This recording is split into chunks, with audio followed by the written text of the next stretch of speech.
الحمد لله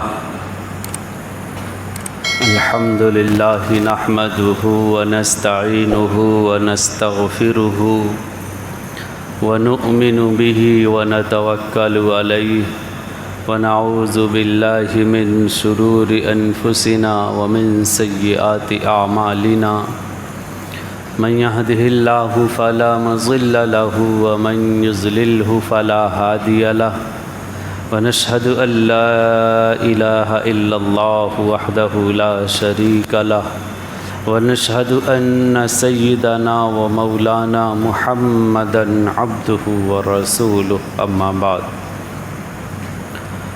قال الله تعالى في القرآن الكريم يا أيها الناس اتقوا ربكم إن زلزلة الساعة شيء عظيم عن ابی ہریرہ رضی اللہ تعالی عنہ قال قال رسول اللہ صلی اللہ علیہ وسلم والذی نفس محمد بیدہ لا تقوم الساعة حتى يظهر الفحش والبخل ويخون الأمين ويؤتمن الخائن ويهلك الوعول ويظهر التحوت قالوا وما التحوت وما الوعول يا رسول الله صلى الله عليه وسلم قال النبي صلى الله عليه وسلم الوعول أشراف الناس والتحوت الذين كانوا تحت أيدي الناس لا يعلم بهم رواه ابن ماجہ او كما قال صلی اللہ علیہ وسلم۔ محترم سامعین کرام، بزرگان محترم، پچھلے کئی جمعوں سے اشراط الساعہ قرب قیامت کی نشانیاں ان کا تذکرہ چل رہا ہے۔ مختلف مواقع پر رسول اللہ صلی اللہ علیہ وسلم نے قیامت کے بارے میں، قیامت کے وقوع کے بارے میں اور قیامت کی نشانیوں کے بارے میں جو باتیں اور احادیث ارشاد فرمائی ہیں، محدثین نے ان کو ایک جا جمع کیا اور انہی مجموعے کو کتاب الفتن سے تعبیر کرتے ہیں۔ فتنوں کا زمانہ، فتنوں کا بیان۔ ان حدیث میں قرب قیامت میں کیا حالات ہوں گے، کیا احوال ہوں گے، کیسا دور ہوگا، لوگوں کے اعمال اور اخلاق کیسے ہوں گے، کن کن ادوار سے زمانہ گزرے گا، حالات گزریں گے، پھر قیامت آئے گی، اور قیامت کے آنے سے پہلے وہ کون کون سے حالات اور ادوار ہوں گے، اللہ کے رسول نے بڑی وضاحت سے بیان کیا، جن کو کتاب الفتن کہا جاتا ہے، فتنوں کا بیان۔ اور انہی کا تذکرہ تقریباً پچھلے 3-4 جمعوں سے چل رہا ہے کہ جب وہ علامت ظاہر ہو جائیں تو سمجھ لو کہ قیامت بالکل قریب آ گئی ہے۔ سمجھنے کا فائدہ کیا ہوگا؟ علم میں اضافہ ہو جائے گا؟ نہیں، صرف علم میں اضافہ مقصود نہیں ہے، بلکہ آخرت کی تیاری کو بڑھا دینا ہے۔ دنیا سے اور دنیا کے لوازمات سے، دنیا کی چمک دمک سے اپنے دامن کو سمیٹ لینا ہے۔ کتاب الفتن کو بیان کرنے کا یہ مقصد ہے کہ ہمارے عقائد میں یہ بات راسخ ہو جائے کہ اب بس قیامت آیا ہی چاہتی ہے، اس کی ساری نشانیاں یکے بعد دیگرے تقریباً پائے تکمیل کو پہنچ ہی رہی ہیں۔ قیامت چاہے جب آ جائے، اور جب آ جائے تو ہمیں اس کے بارے میں کیا تیاری ہے، نہیں ہے تو ہمیں کس لیول کی تیاری رکھنا چاہیے۔ اب تک ہم کتنے بے فکری میں تھے، سستی اور کاہلی میں تھے، ہم یہ سمجھ رہے تھے کہ زمانہ کافی مدید ہے، دراز ہے، ابھی تو بہت وقت ہے اپنے پاس، لیکن ان علامتوں کو پڑھنے اور سننے کے بعد اس بات کو یقین کر لینا ہے کہ اب اپنی تیاری کو ہم بڑھا دیں، وقت بہت کم ہے۔ اس کو بیان کرنے کا یہی مقصد ہے کہ ہمارے اعمال میں، ہمارے اخلاق میں، ہمارے شب و روز میں، ہمارے کام کرنے کے طریقے میں، سوچنے کے انداز میں، ہر چیز میں نمایاں کامیابی دکھنی چاہیے، نمایاں تبدیلی دکھنی چاہیے آخرت کے تیاری کی۔ ایک حدیث پچھلے ہفتے پڑھا تھا کہ جس میں 4-5 علامتیں بیان کی گئی تھیں۔ ابھی شروع میں بھی پڑھا کہ مدنی آقا محمد الرسول اللہ صلی اللہ علیہ وسلم فرما رہے ہیں، قسم ہے اس ذات پاک کی جس کے قبضے میں محمد کی جان ہے، لا تقوم الساعہ کہ قیامت تب تک نہیں قائم ہوگی حتی یظہر الفحش، جب تک کہ فواحش، بے حیائی، بدکاریاں عام نہ ہو جائیں، والبخل، اور بخل پھیل نہ جائے معاشرے میں۔ مکمل تفسیر پچھلے ہفتے آئی تھی کہ جب بے حیائی عام ہو جائے، ہم لوگ اسی دور سے تقریباً گزر رہے ہیں، کہیں ہالی ووڈ کے نام سے، کہیں بالی ووڈ کے نام سے، کہیں ٹالی ووڈ کے نام سے، طرح طرح ووڈ اور ووڈوں کی کثرت ہے۔ آپ دیکھیں کہ ایک بے حیائی کا سیلاب سوچی سمجھی اسکیم کے تحت پورے معاشرے میں پھیلایا جا رہا ہے۔ چھوٹے چھوٹے بچوں کے آپ بات کرنے کے طور طریقے دیکھ لیں، زبانیں اتنی گندی ہیں کہ چھوٹے چھوٹے بچے بھی گالیوں سے بات کرتے ہیں، بڑوں کی تو بات ہی دور۔ ایسا بے حیائی اتنی عام، اچھے اچھے لوگ ریل کے نام پر بے حیائی کا ایک سیلاب امٹ پڑا ہے، جو بڑے بظاہر اچھے دکھنے والے، شریف دکھنے والے لوگ بھی اس فتنے میں ملوث ہیں۔ بے حیائی کا ایک سیلاب امڑا پڑا ہے، کچھ بنانے والے ہیں، زیادہ تر دیکھنے والے ہیں، وغیرہ ذالک۔ بخل کی کثرت ہو جائے، اس حدیث میں آیا تھا، پچھلے ہفتے بیان خود اللہ رب العزت نے فرمایا، وَأُحْضِرَتِ الْأَنفُسُ الشُّحَّ، 5ویں پارے کی آیت ہے کہ طبیعتیں تو پیدا ہی کی، طبیعتوں کے اندر بخل پیوست کر دیا گیا ہے، فطری چیز، یہ خلقی چیز ایسی ہے، تو اس کو صحیح راستے پر لانا یہ ایک مومن کی شان ہے۔ ہر انسان کے اندر بخالت ہوتی ہے، سخاوت ہوتی ہے، لیکن سخاوت صحیح جگہ پر ہو اور بخل کہاں کرنا ہے وہ صحیح جگہ پر ہو، شریعت کے مطابق ہو، یہی چیز شریعت میں چاہا گیا ہے۔ خول الامین ویؤتمن الخائن، اس کو بھی پچھلے ہفتے بیان کیا گیا تھا کہ جب وہ دور آ جائے کہ امانت دار کو خائن سمجھا جانے لگے، اور ایک خائن بد کردار آدمی، لوٹ گھسوٹ والا آدمی، اس کو امانت دار بنا کر کے پیش کر دیا جائے، جب وہ دور آ جائے تو سمجھ لو کہ قیامت قریب آ گئی ہے۔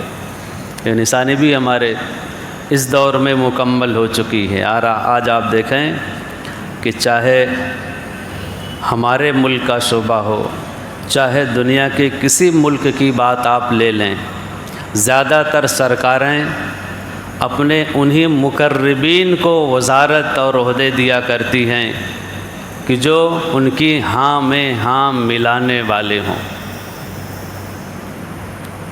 خون الامین ویؤتمن الخائن، جن کو اس وزارت کے بارے میں، اس منسٹری کے میم کے بارے میں بھی نہیں پتہ، اٹھا کر کے ان کو وہ وزارت اور منسٹری دے دی جاتی ہے، وزیر بنا دیا جاتا ہے، منسٹر بنا دیا جاتا ہے۔ کیوں؟ تاکہ وہ ہماری ہاں میں ہاں ملائیں، اور جو عوامی چیزیں تھیں، جہاں عوام کے فیصلے کو مقدم رہنا چاہیے تھا، جہاں عوام کے فائدے کو سب سے ایک نمبر کیٹیگری میں رکھنا چاہیے تھا، وہ صاحب عوام کے خون کو چوس کر کے ہمارے خزانے کو بھرے۔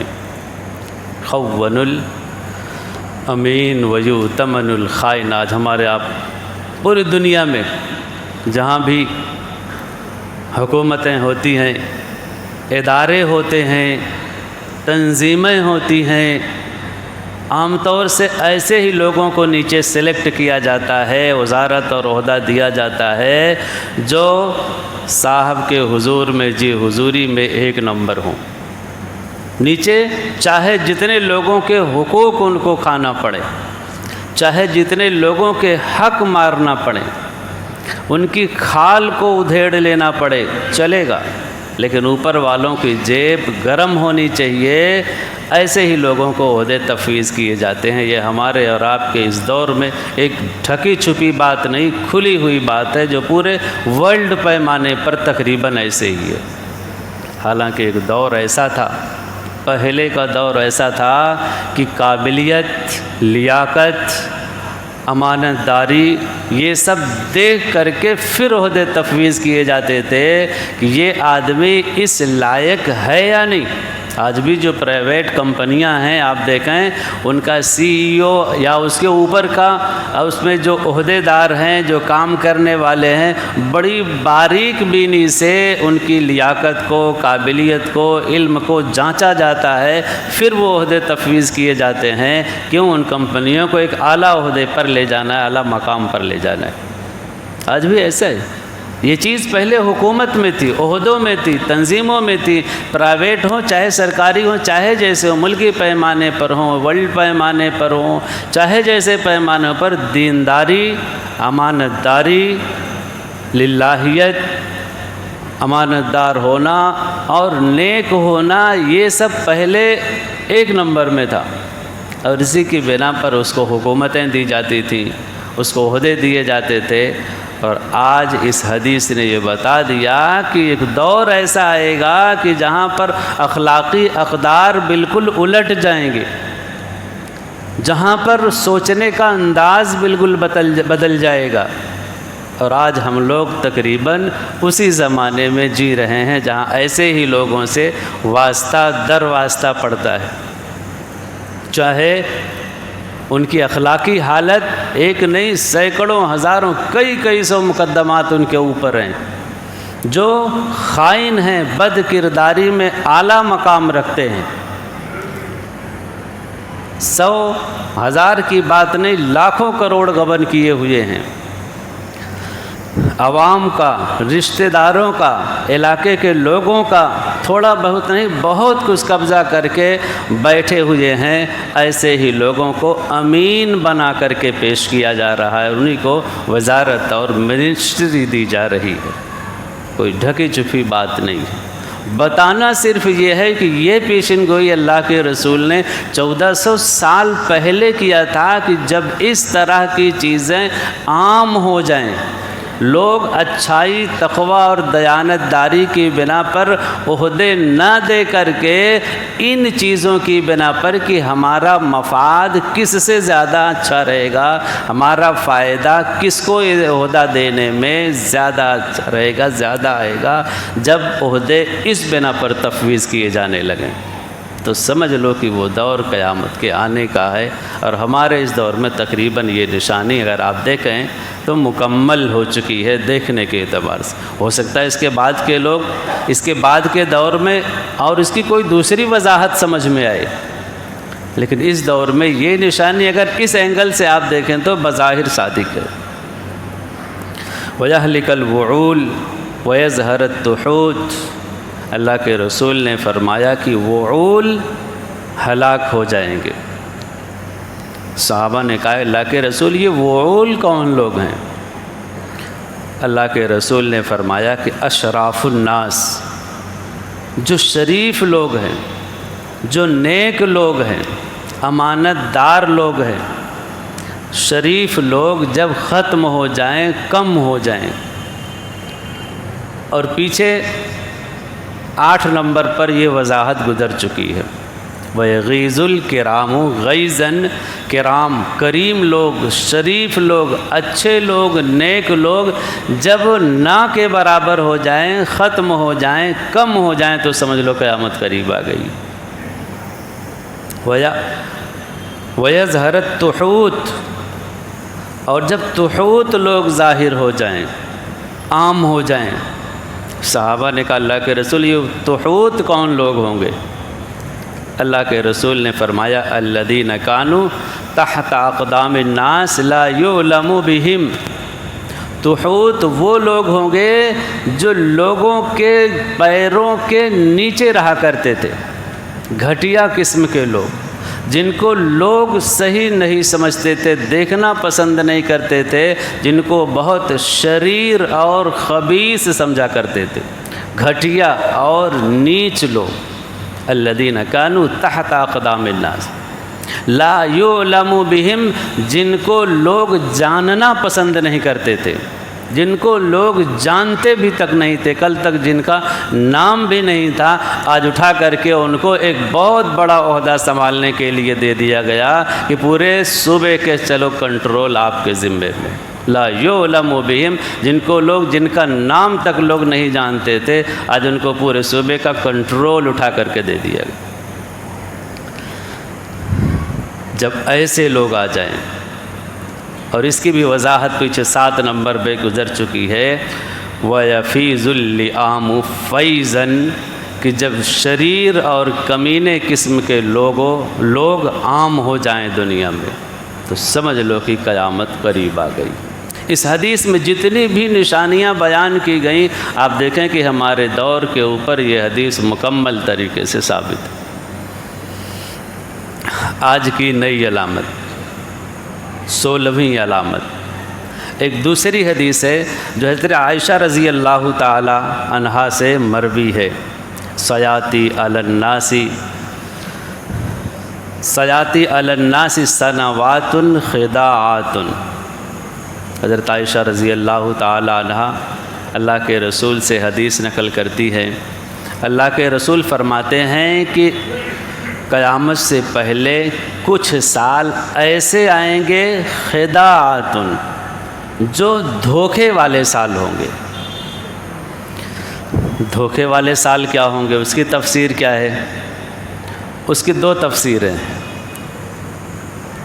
قرب قیامت کی نشانیوں میں سے 16ویں نشانی سنوات خداعات، دھوکے کے سال ہوں گے۔ دھوکے کے سال کی تفسیر مفسرین کرام نے یہ کی کہ عام طور سے جیسے بارشیں ہوتی ہیں تو اناج خوب زیادہ، غلہ خوب زیادہ ہوا کرتا ہے، اور اب تک ایسے ہوتا رہے۔ ہر سال اچھی خاصی بارش ہوتی تھی، اچھے خاصے اناج ہوتے تھے، غلے ہوتے تھے۔ لیکن قرب قیامت میں سال ایسے آئیں گے کہ بارشیں تو خوب ہوں گی، کثرت سے ہوں گی، لیکن وہ بارش بجائے غلہ اگانے کے لیے ہو، ان بارشوں سے وہ غلے ہلاک اور ختم ہو جایا کریں گے۔ بظاہر دیکھنے میں تو بارش خوب ہو رہی ہے، 4 مہینے سے 5 مہینے، 6 مہینے بارش ہو رہی ہے، لیکن حال یہ ہے کہ ان بارشوں کا حال یہ ہوگا بجائے غلہ اگانے کے، غلہ برباد کرنے کے لیے ہوں۔ اور اگر آپ پچھلے 8 10 سالوں کا موازنہ کریں تو بارش کا نظام تقریباً اللہ رب العزت کی طرف سے بدل دیا گیا ہے۔ وہ بارش جو گیہوں کٹنے کے مہینے بھر کے بعد ہوا کرتی تھی، آج آپ دیکھو کہ گیہوں کٹا بھی نہیں، بارش چالو ہو گئی۔ وہ بارش جو غلہ اگانے کے لیے آیا کرتی تھی، کھیت کی سینچائی کے لیے آیا کرتی تھی، آج وہی بارش اللہ رب العزت کی طرف سے کہہ لیجیے آزمائش کے طور پر، ابتلا کے طور پر اسی غلے کو، اسی اناج کو، اسی کھیتی کو تباہ و برباد کرنے کے لیے آ جا رہی ہے۔ اور آپ دیکھ رہے ہیں ممکن ہے کہ اس خداعاتن سنواتن کا مصداق ہمارا یہ دور ہو۔ اگر ہمارا یہ دور ہے تو ہم لوگوں کو ہوش کے ناخن لینا چاہیے کہ یہ نشانی بھی مکمل ہے، اور آخرت کی تیاری دل و جان سے کرنا چاہیے۔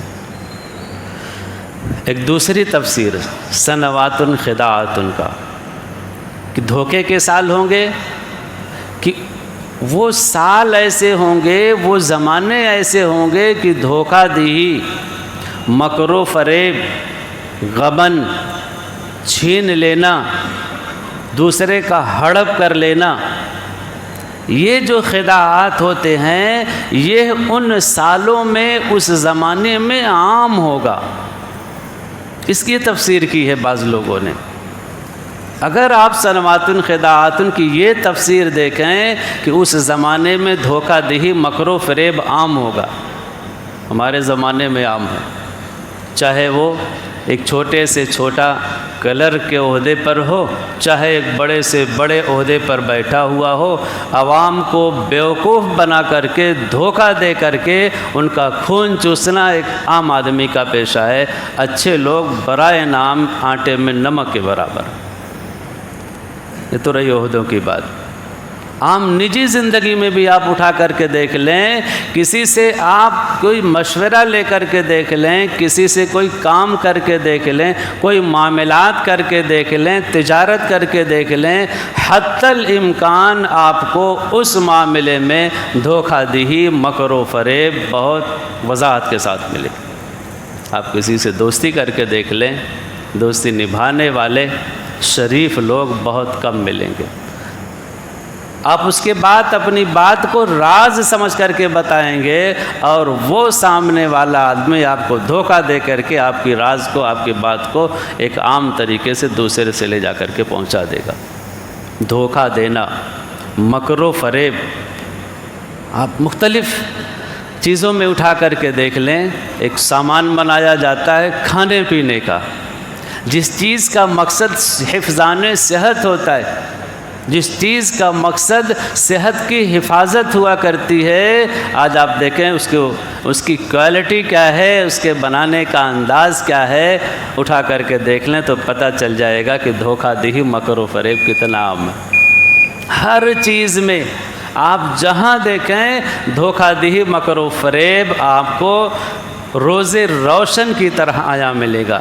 ایک اچھا خاصا بھلا اور تندرست آدمی آپ دیکھیں گے کہ داڑھی ہے، چہرے پر رونق ہے، ٹوپی ہے، سوٹ بوٹ میں ہے، عام لوگوں کو آ کر کے فضائل بتاتا ہے، اچھی اچھی باتیں بتاتا ہے۔ ابھی ایک خبر آئی، علماء کے پاس جا کر کے، حفاظ کے پاس جا کر کے ان کو خوب اچھی اور سبز اور رنگین باغ دکھاتا ہے۔